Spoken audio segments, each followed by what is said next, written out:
This is the 5th grade, week 21, The Shot Heard Round the World. I will be reading the text, starting with the inside page, the Continental Congress.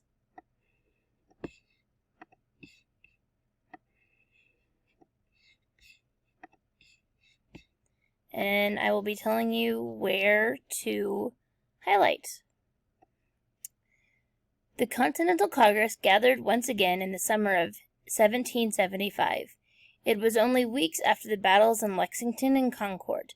They didn't know if the British military might enter the Pennsylvania State House and arrest each man for treason. They were preparing for war. John Hancock was elected the President of Congress to keep the order of business and assign committees. On June 17th of 1775 saw the first major action of the war. Inexperienced colonial soldiers held off hardened British veterans for more than 2 hours at Breed's Hill. Although eventually forced to abandon their position, including the high ground of Bunker Hill, the Patriots showed that they were not intimidated by the British Army. The Continental Congress responded by appointing George Washington as commander-in-chief of the Continental Army. For these first two sections, I will highlight where you need to highlight.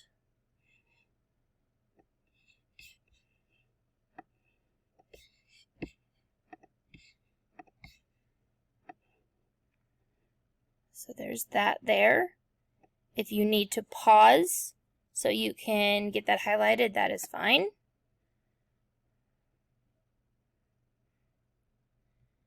Then moving on.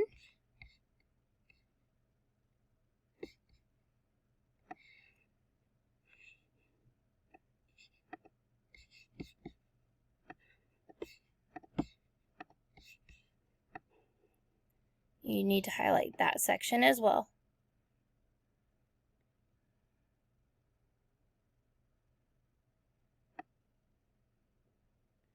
Moving on.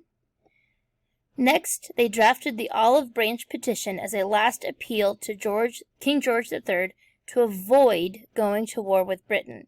In the petition, the colonists pledged their loyalty to the king and claimed their rights as British citizens.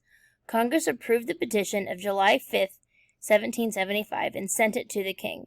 It was not well received. The king responded by declaring that the colonies were in a state of rebellion.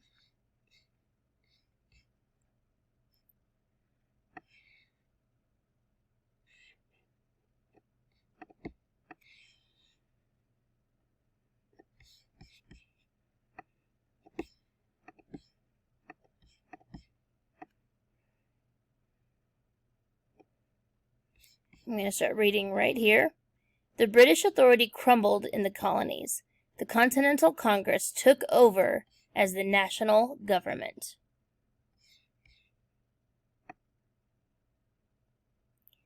The next order of business for Congress was to create a navy. Congress planned for an aggressive action against British ships stocked with ammunition. It authorized the building of 4 armed ships and created rules for a navy.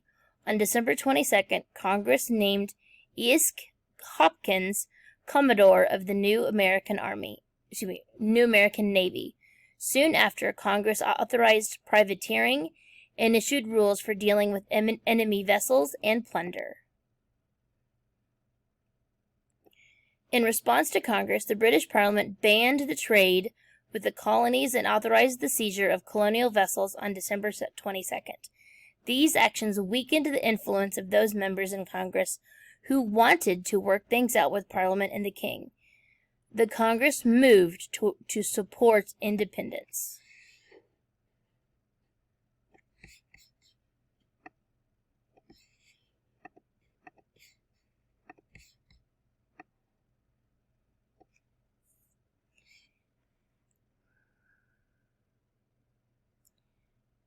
On April 6, 1776, Congress responded to Parliament's actions by opening the American ports to all foreign ships except British vessels.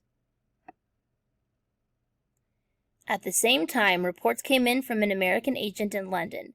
This agent, Arthur Lee, was supposed to also supported the revolutionary cause. Lee reported that France was interested in assisting the colonies in their fight against Great Britain. In May of 1776, Congress learned that the king had negotiated treaties with German states to hire mercenaries to fight in the American colonies against the colonists. This showed to them that the king was preparing for a fight.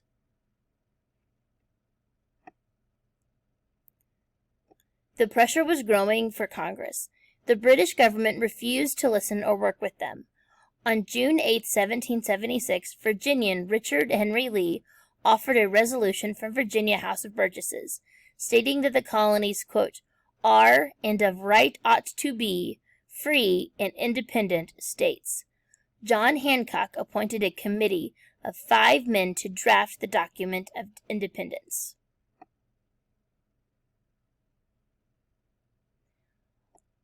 Then on June 28, 1776, the Committee of 5 presented their draft of a Declaration of Independence to send to King George. The members of the Congress edited and revised the wording. The delegates then sent messengers back to their home colonies to ask for advice. They needed to know how their colonies wanted them to vote on declaring independence.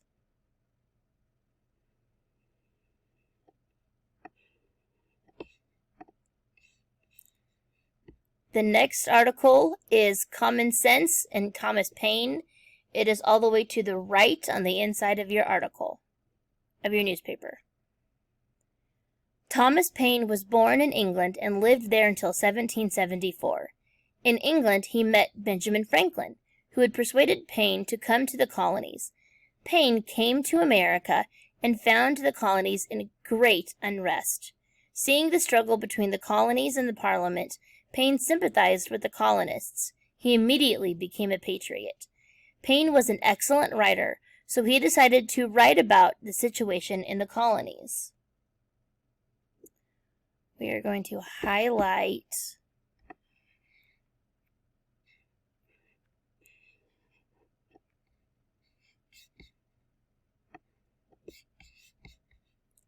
this, and then we're going to highlight this.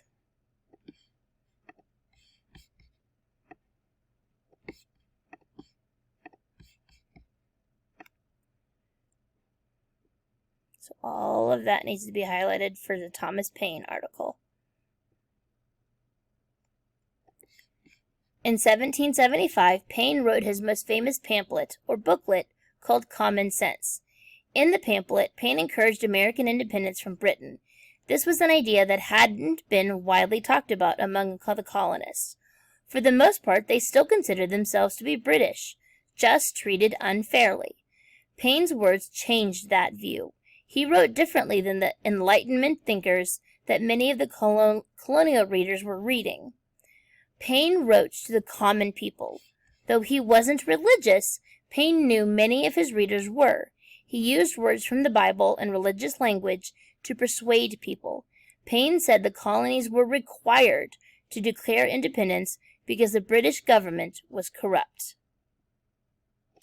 And we are going to highlight from here. We're going to highlight that. And then we're going to highlight that.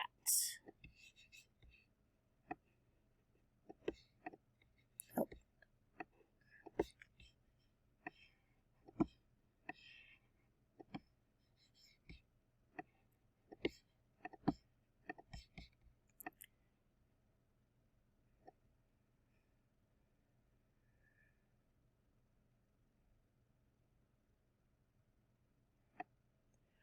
Common Sense was published in January of 1776.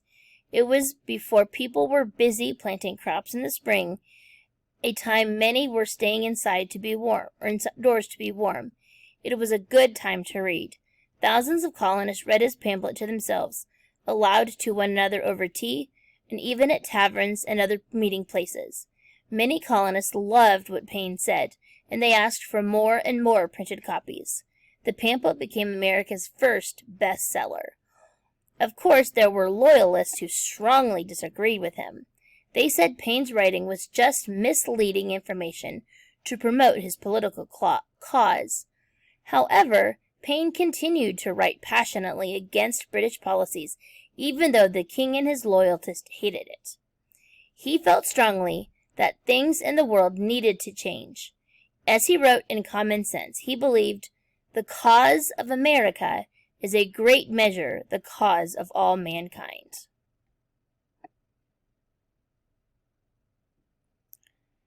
Then we are going to go to our next article. State constituents and their charters.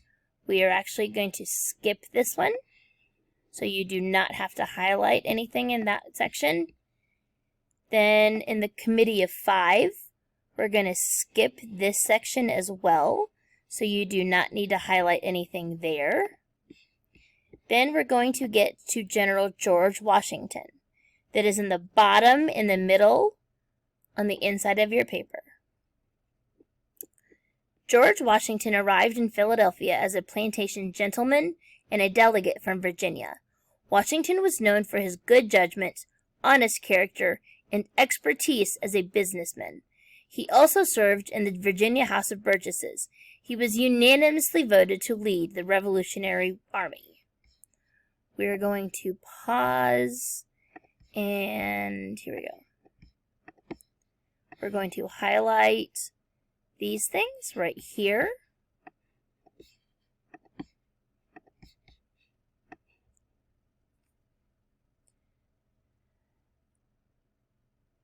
Washington was selected over other candidates such as John Hancock. Washington brought a number of talents as his position as commander of the Continental Army. Washington's expertise in his experience in the French and Indian War were important. He had learned many important British practices. He studied British Army manuals. He had also witnessed firsthand how vulnerable British formations could be in rough forested lands.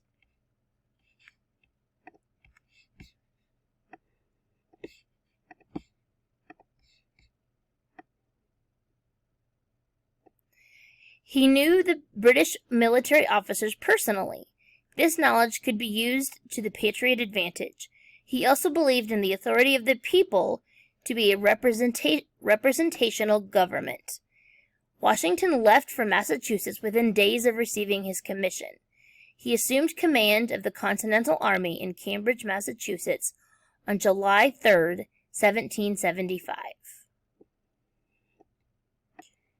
Then we're going to go to the next article, Thomas Jefferson, the author. Thomas Jefferson was respected in Congress and was a great writer. Because of this, he was persuaded to write the draft for the Declaration of Independence. Thomas Jefferson had 17 days to produce the document and reportedly wrote the draft in just a few days. Jefferson was well educated and came from a wealthy family. He came to Philadelphia in 1776 with experience in drafting constitutions. He was the author of the new Virginia Constitution, which had been based in the Virginia Colonial Charter. He was a member of Virginia's legislature. His first political writing was the directions for Virginia's delegation to the First Continental Congress. Writing for the House of Burgesses had given Jefferson experience in working with principles and ideals of liberty and freedom the Patriots were fighting for, and understand why they mattered.